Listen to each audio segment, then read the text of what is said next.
In the beginning, these artists had the platform to be heard, and they used that opportunity to talk about a lot of things. NWA talked about a lot of political shit, but I believe it's arrogance for you to tell people that they can only use their art form to talk about one thing.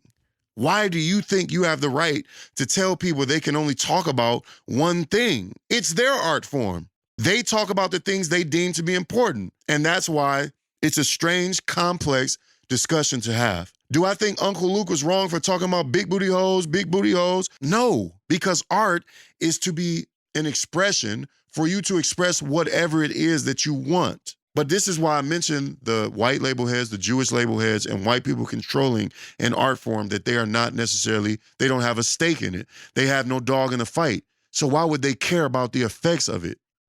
They don't give a shit about preaching or pushing a positive message because all they see is an opportunity to make money. So Uncle Luke pops up in the late 80s or early 90s whenever he shows up, and he starts talking about more raunchy things as opposed to NWA being on the West Coast talking about more political things, or the Bomb Squad and Chuck D and them talking about more political things on the East Coast. I understand that. You had the early Tupac lives now, 1991. He's talking about more political things. Brenda's Got a Baby. They Got Me Trapped, blah, blah, blah. But Tupac, let's not get it confused.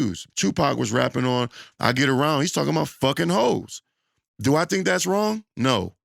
Because we are multifaceted people. These people do not have to only talk about the things that you deem to be good enough to be talked about. We live lives. We have sex. We're attracted to women. We get in fights. We have opposers. We have enemies. We have political views. We like clothes. You know, motherfuckers like hats and shirts and shoes and pants. So Run DMC talking about my Adidas.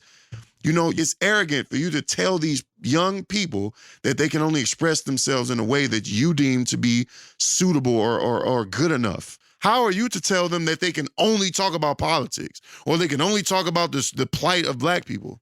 No. So as hip hop progressed, we started talking about more colorful things because we started learning the art form and we started getting better at it and we started learning different ways to express it. Follow me. I know what I'm talking about.